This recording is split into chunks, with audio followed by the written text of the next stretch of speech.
Pada kali ini kita masih mempelajari tentang kasih karunia yang terambil dari kitab Galatia pasal 2 ayat 21. Aku tidak menolak kasih karunia Allah, sebab sekiranya ada kebenaran oleh hukum Taurat, maka sia-sialah kematian Kristus. Nah, di Galatia pada masa itu muncul ajaran Yudaisme mengenai konsep keselamatan, di mana ada ajaran yang mengatakan bahwa melaksanakan sunat dan taat melakukan hukum Taurat juga dapat menyelamatkan. Nah, Paulus melihat ini akan menimbulkan masalah bagi iman orang-orang Kristen pada waktu itu, khususnya orang Kristen keturunan Yahudi. Nah, pengertian kata menolak di ayat ini juga berarti menaruh di samping atau mengesampingkan. Artinya dengan munculnya ajaran Yudaisme ini akan menimbulkan standar ganda mengenai konsep keselamatan itu sendiri. Standar ganda itu misalnya, di sisi lain ada yang percaya bahwa keselamatan oleh iman kepada Tuhan Yesus Kristus, tetapi di sisi lain ada yang percaya bahwa keselamatan oleh melakukan hukum Taurat. Nah, inilah standar ganda yang saya maksud tadi.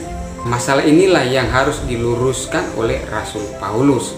Nah, Paulus sendiri dulunya orang yang begitu taat melakukan hukum Taurat, tetapi dia menyadari bahwa melakukan hukum Taurat tidak serta-merta menjadikan dia orang yang benar atau tidak dapat menyelamatkan dia. Artinya begini, jika melakukan hukum Taurat dapat menyelamatkan, maka sia-sialah kematian Tuhan Yesus Kristus.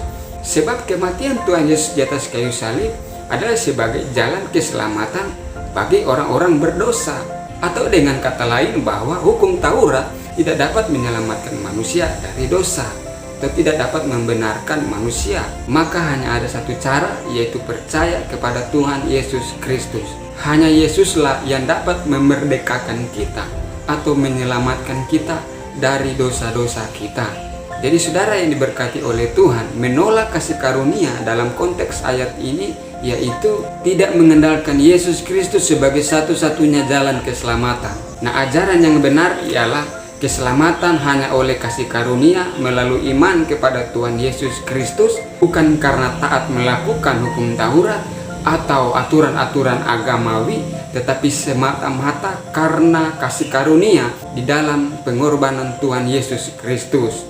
Oleh sebab itu, jangan kita menolak iman kita kepada Tuhan Yesus Kristus yang satu-satunya jalan keselamatan bagi kita semua. Haleluya! Tuhan Yesus memberkati kita sekalian. Amin.